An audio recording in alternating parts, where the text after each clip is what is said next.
Hi, this is Bob Harrington from Stanford University here on Medscape Cardiology and theheart.org. Over the last 3 or 4 years, me and Mike Gibson have spent some time at the end of the year reflecting upon what are some of the big news stories that hit the airwaves in cardiology over the course of the last year. And this year we have an incredible list of clinical trials which have informed practice, maybe even changed practice, or at least forced us in new directions in clinical cardiology. So I'm really pleased that my really good friend Mike Gibson has agreed to be with us today to have this conversation. Mike is a professor of medicine at Harvard Medical School. He's an interventional cardiologist at the Beth Israel Deaconess in Boston. And he is the newly named president and CEO of the BAME Research Institute. Mike, thanks for joining us here on Medscape Cardiology. Thanks for having me again, Bob. Mike, it's always fun to have this conversation with you. Let's begin with the clinical trials. And the clinical trials I want to go through, Mike, will be Fourier, Cantos, Compass, Culprit Shock, and Orbita. Does that sound like a pretty good list? Great lineup. So let's start with Fourier. And maybe just give us a sentence or two on what Fourier was, and then let's get into some of the issues around both the data as well as how the community is responding to that. Well, I think the trial was highly anticipated. There have been obviously dramatic reductions in LDL with the PCSK9 inhibitors. This trial studied one of them, evolocumab. People had anticipated about a 30% event rate reduction, but there was about a 15% risk reduction in cardiovascular death, MI, stroke, and hospitalization for unstable angina. So that 1.5% or 15% relative risk reduction kind of underperformed relative to what people had anticipated. There was no mortality reduction, and the FDA label just came out the other day, and I thought it was very interesting that mortality is not in the label, just MI, stroke, and hospitalization. Probably the big punchline was the cost issue. Here's a drug that costs about $14,000 a year. You'd have to treat 70 people to prevent one non-fatal event. So that would be about $1 million a year, $2 million for 2 years to prevent that event. People have questioned the cost effectiveness of this. Yeah, Mike, I think that for me, Fourier, first off, is an example of real scientific achievement, is that here was an observation made about the genetics of low LDL that were then quickly, from a discovery perspective, translated into human observation, translated into a therapy, translated into clinical development, translated into a clinical trial. And all of that, as I understand the story from the group at UT Southwest, happened pretty quickly. That, to me, is maybe one of the big pieces of news of Fourier, that genetically defined medicine coming through clinical trials successfully in a pretty short period of time. Do you agree with that, Mike, or do you think something else about the whole concept of PCSK9 inhibition? No, I agree. I think Mendelian randomization is how God does randomized trials. You know, some people have the genetic variant, some don't, and we look what happens. And we don't look at what happens over a year or two. We look at what happens over the course of the patient for a lifetime. So it's an amazing way to guide drug development. One of the big issues here was the duration of treatment and exposure. The trial has been criticized because the duration of exposure was somewhat short. People have wondered if the trial had gone on longer, if bigger risk reductions would have been seen. And the upcoming trial, Odyssey, that's an 18,000-patient trial of ACS patients, does have a slightly longer duration of exposure and will be presented in 2018. So there's more data to come in this area. Yeah, I mean, I agree with those comments. I mean, for me, Fourier was a scientific achievement. In some ways, it was a predictable achievement because we had so many things lining up that then would portend that or would give us a sense that the trial was going to be positive. I was disappointed with the length of follow-up. I thought if you look at the length of follow-up in the original statin trials that demonstrated a mortality finding, there was much longer length of follow-up. I also know that in these clinical trials, in some ways, it's a race to get to the results. And whether or not, in retrospect, it seems pretty clear that maybe you would have wanted to go longer. Unfortunately, the investigators didn't. And as you said, there will be other trials coming, including in the spirit of disclosure, I'm involved with the Odyssey outcomes trial, that in the ACS setting, there will be longer follow-up. So more to come. Is that a fair assessment, Mike, on that? More to come. The cost issue you brought up is not trivial, and a lot written over the course of the past year about cost effectiveness. And this is a great example. There's almost been a tutorial in the literature about cost effectiveness instead of just cost. There's no question whether we look at absolute cost or we look at cost effectiveness. It just doesn't meet the bar at the current state, does it? Not at this point. So I think people have to roll up their sleeves, sharpen their pens, and see where we end up at. And you and I, Mike, have been involved with the medicines company around this notion of IRNA ways to interfere with PCSK9 and inhibit it. Boy, there's an exciting therapy that we might be able to deliver a therapy to lower LDL cholesterol, once or twice a year in order to get lower LDL. Certainly, I'm waiting for the clinical trials in that arena to start. How about you? Yeah, no, I think that's a great concept. I think moving from twice a month or once a month to every 6 months is a major advance. The other major advance there is the cost of goods perhaps will be much lower with this kind of agent. I think many people are speculating, and I want to use that word speculating, that the cost of this agent might be closer to $4,000 a year and could be much more cost effective. That kind of price point of $3,000 to $4,000 a year is more in line with some of the oral agents at present. Yeah, I think that when you start getting into that sort of overall cost for the product, and if you look at the benefit that we've seen with the therapies thus far, that would start to move us into a level of cost effectiveness that I think as a society we've deemed acceptable. Well, Mike, with Fourier behind us, we then see another clinical trials, CANTOS, which explored a new avenue of biology in inflammation as a way to attack the atherosclerotic process. You want to open up with talking a bit about CANTOS and what it was designed to do, and what are your quick observations on it? Yeah, very exciting.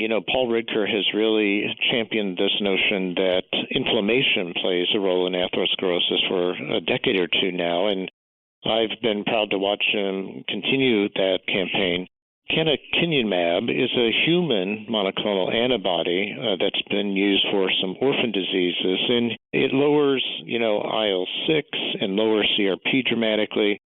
So Dr. Ricker randomized about 10,000 patients with a prior MI who had persistently elevated CRP, greater than 2 milligrams per deciliter, despite high-intensity statins, to different regimens of this drug versus placebo.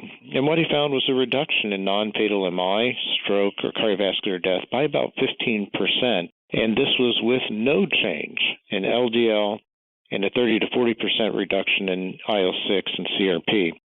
He has said this event rate is similar in magnitude to the PCSK9 inhibitors. Peter Libby commented and said that this does validate the inflammatory hypothesis. I think people have debated that. I think it is clear, though, that we now have a whole new range of inflammatory targets for future drug development. Most of it driven by a reduction in MI. Very costly, as you pointed out, Bob. The drug costs $200K per year. One strategy might be to give a single dose of the drug and see if the patient responds and then continue therapy. And then there was this interesting increase in deaths from sepsis, although low. And then there was another fascinating observation of a reduction in cancer mortality, particularly lung cancer. And again, it's been debated as to whether that's real or not. So Paul is following on with a 7,000 patient trial of methotrexate, a much less expensive anti-inflammatory agent. So very, very exciting in terms of science, and that we may have some new targets. Yeah, I think you've hit the key points that I wanted to bring up. First off, I do think, like with the PCSK9 inhibitors, the CANTOS is really a scientific achievement. And I'm with Peter in that I think it moves forward our understanding of the inflammatory hypothesis as a mechanism in the pathogenesis of atherosclerosis and the progression of atherosclerosis. And kudos to Paul and Peter and others who have persevered in this arena for many, many years now in trying to understand the role of inflammation in atherosclerosis. And now to have a therapy which, by suppressing inflammation through this mechanism, results in improved clinical benefit. So, again, I think this is a tremendous scientific achievement. A lot of interesting things came out of the trial. You've mentioned some of them. I think the infection issue has to be understood a little bit better. The lung cancer issue has to be understood a little bit better. meaning the positive effect on lung cancer. That was, well, some would say it was not unexpected. It was at least understood that that was a possibility based on the biology, but I think the magnitude of the effect is so profound that it needs to be followed up in other studies. The whole responder analysis that you're indicating, give someone a shot of the drug and see if they respond, certainly is an attractive hypothesis, and whether or not that's a way forward, I think is worth some more reflection and some more thought. And then finally, Mike, just as you've said, the cost issues. This is a drug that's already approved for rare diseases, so its cost has been established like it's treating rare diseases. Now what do you do that you have a common disease, in which case that cost is not an acceptable cost by current measures of cost effectiveness? So, Mike, I would say in CANTOS, a lot more to come, but certainly, wow, what a positive step forward for the field of biology and atherosclerosis. Absolutely. Mike, let's go to an area that you probably more than anyone that I know has championed, and that's the role of oral anticoagulant, one of the so-called novel oral anticoagulants, rivaroxaban, with or without antiplatelet therapy in the setting of stable CVD, the COMPASS trial. Want to talk a little bit about it? Because a lot of your work with Atlas sort of set the stage for what went on in COMPASS.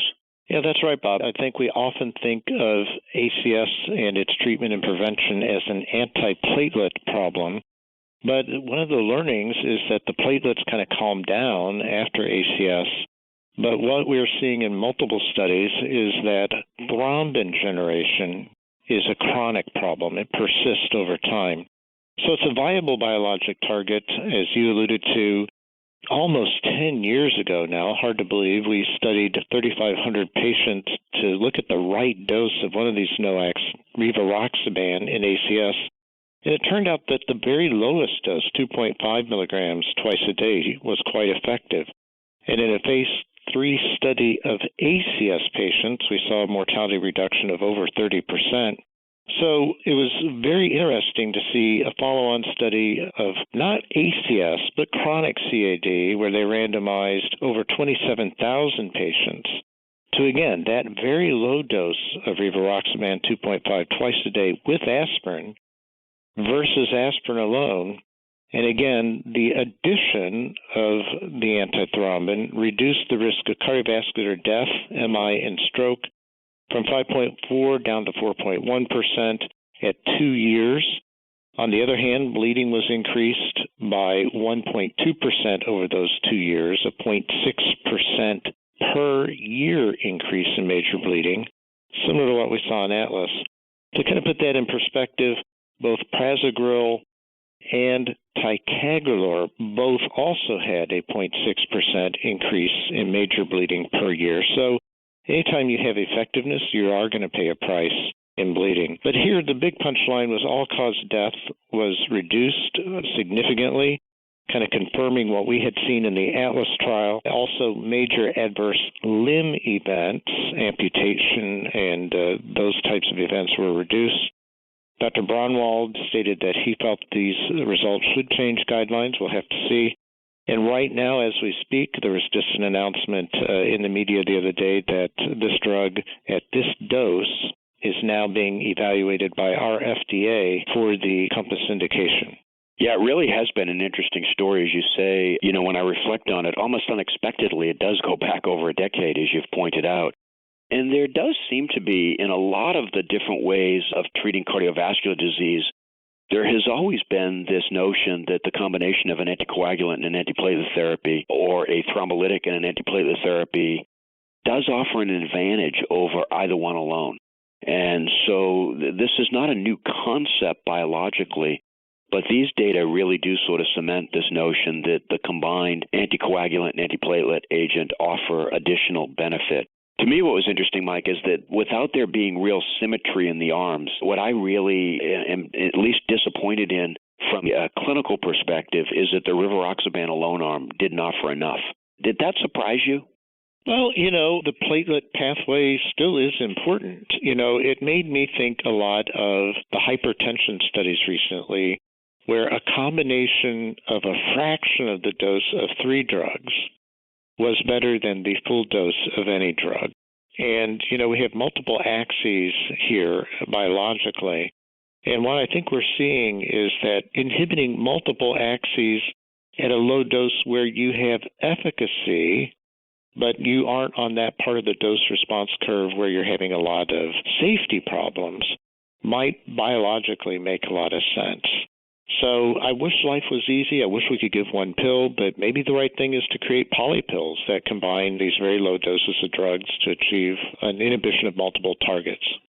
Yeah, I think that's well said. The other thing I've often wondered about, in an era where we have an increasing focus on personalized medicine, might there be periods of time in the atherosclerosis syndromes, if you will, where people are more platelet responsive or people are more coagulation responsive, and might you be able to, in a more refined way, predict which group of patients at which period of time might respond to the anticoagulant versus the antiplatelet? For now, I think I'll accept that the combination of low doses of the two of them looks to be a pretty good strategy. Is that fair? Yeah, I think that's fair. And, we've also learned from ticagrelor that the 60 milligram dose later on might be a very viable dose. So the dose of the drugs may vary over time depending upon the activation of the platelets and the coagulation cascade. And I think that, to reference the ticagrelor story is a reasonable one, that it likely is very reasonable that at some point you down-titrate the ticagrelor dose from the 90 to the 60, or you move from a Plato strategy to a Pegasus strategy. And Correct. That appears to have some rationality attached to it, doesn't it? Correct. Yeah. Mike, let's move now to the cath lab, where both you and I have spent a lot of time over the years. You continue to spend a lot of time there. Two trials that I want to talk about, Culprit Shock and Orbita. Let's start with Culprit Shock. You want to describe the trial? Yeah, this was the largest trial of cardiogenic shock to date, 706 patients who had multivessel disease, who had an acute MI and shock. And the patients who underwent culprit PCI only, with the potential for, later stage procedures, had a lower 30-day risk of death or severe renal failure compared with those with immediate multivessel PCI. And the numbers were 45% versus 55%. 62% of these are STEMI patients, 28% on hemodynamic support. One of the key findings, and the finding in my mind that changes practice, is mortality was 43% for culprit only, 51% for multivessel PCI. Clearly safer to do the culprit only practice. So I do think this changes practice immediately. Most people do. I write the chapter on primary PCI for UpToDate. We had always been hesitant to recommend multivessel PCI. We were never compelled by the data, which was mostly driven by REVASC in previous studies. REVASC didn't count as an event in this trial in culprit shock. And, the European guidelines actually had state that you can consider multivessel PCI in cardiogenic shock. But I think you'll see a movement back to a more conservative approach now. So the radio evangelist said, well, it might have done better, the multivessel strategy, had it been a radial approach. I'm not sure I agree with that. I think there was more contrast here, longer duration of cases. I just, having looked at many thousands of STEMI cases as a core lab for years, I've seen all the misadventures people get into in these multivessel cases, and I never believed it was a good idea, to be perfectly honest. Yeah, well, for years, the strategy that I think many of us advocated, and certainly the way I practiced, was that in cardiogenic shock, get the main vessel open and then only go after the other vessels if you had persistent shock state. And in some ways, that became a conservative strategy where people more and more were advocating for multivessel disease. Patients do it all at a time. But what always interested me in cardiogenic shock is that there was something about cardiogenic shock that your mortality was not tied necessarily to your LV dysfunction, meaning to your ejection fraction, and that if you survive the initial insult of cardiogenic shock, which is not a trivial statement because about 50% do die, as you've noted, and then you get out to 30 days, your 10-year mortality is the same as people who didn't have shock, suggested that there was something else going on in the shock state that's worth thinking about. And I agree with you, Mike, that to me, the additional time in the lab, the additional fluids you get, the additional contrast you get, the additional ischemic time you get while you're treating other lesions, all of that adds up to probably not being good for patients. And I'm totally with you that this is a practice-changing clinical trial. Yeah. And whether we like to believe it or not, we are causing some obligate distal embolization when we do these procedures. And in the non-culprit vessels, you're sending some more things downstream and causing some more distal embolization when you run around and do this. So it's changed my practice, and I think it'll change most people's practice. And I think it fits with what a lot of us previously had done, which, as I said, is, in shock, get in, open up the culprit vessel, and get out of there. Yeah. Mike, the last one, Orbita. Certainly a trial that has generated, I think, at least more tweets than there were patients in the trial. And a lot of controversy out there in the community. A lot of it has been really great discussions. Unfortunately, some of it has devolved, if you will, into some not-so-great discussions. But a good trial and an important part of the debate about how best to treat the group of patients with stable angina. You want to maybe give a real brief highlight on this trial, because I think most of our listeners will be familiar with it.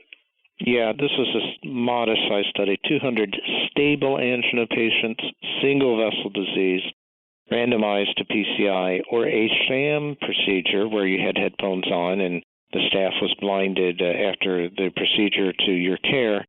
No difference in the improvement of exercise capacity or angina symptoms. I think some issues to note are that there was only 6 weeks of follow-up, so the durability of the difference isn't really established. PCI did improve exercise duration by 28 seconds, but med management did not, only 11 seconds. I think what has not been widely acknowledged is that there is greater variability in the exercise improvement than was anticipated, kind of undercutting the power of the study. And there was a greater improvement in objective ischemia on dobutamine stress echo in the PCI patients. And one thing I've always noted, and many interventional people are not aware of, is that when you do a PCI, you still have microvascular disruption for many weeks. That's why, to be honest, people don't get exercise tests early on after PCI, because nuclear studies show a persistent abnormality in the microvasculature. And I think, as Marty Leon pointed out, if you have monthly angina, it's hard to detect an improvement in a 1.5-month follow-up study. So I think we're all eagerly awaiting ischemia, 5,000-plus patients with documented ischemia and stable angina, 300 centers, 40 countries. I think that'll be a much more definitive test of the hypothesis. Boy, Mike, I think you've hit a lot of the highlights of Orbita. First off, kudos to the investigators that they did do a sham-controlled trial here, which I think has been one of the things that they've been given a lot of credit for. I'm with you. This is a small to modest-sized trial. If anything, it was a proof of concept that starts to address some of the issues around stable angina. It is by no means definitive. One of the pushback from the pro-Orbita camp, if you will, has been that, it was designed to detect a certain change in angina. It was well-powered for that. How do you say it's too small? Well, it's too small because you can't really actually tell all the other things you want to know about outcome in stable angina. And that's why we're doing a very large, 5,000-plus clinical trial called ischemia to try to sort out the hard clinical outcomes. Mike, I'm going to enter into an area that's been a little more controversial here. I thought that the article itself was well presented. I have to say I had some real issues with the editorial, which I thought bordered on the irresponsible, and then the pickup of the media was definitely over the top. Yeah, I'll defend anyone's right to speak their mind and state their views. But you're right. I do think the differences or the interpretation of this study were overstated, and I think we have to be more measured in our interpretation as a community. I think that's well said. I, too, will, particularly in editorial, you should get to say what you want to say. That's the point of an editorial. But I thought it went too far in interpretation of a very limited amount of data, which is a very complex data set to understand. And I think it got a lot of conversation going, which was good. It stated a viewpoint, which is certainly good and appropriate. I thought it was a little bit over the top. Well, Mike, this has been a fantastic discussion of some of the really big trials that have generated a lot of conversation over the course of the last year, and I think are going to point to new directions in 2018. So I want to thank you for joining me, and I want to remind our viewers that our guest today was Mike Gibson, interventional cardiologist at Beth Israel Deaconess, master of the Twittersphere, Harvard professor of medicine, and most recently the new president and CEO of the BAME Research Institute. Mike, thanks for joining me. Thanks for having me, Bob.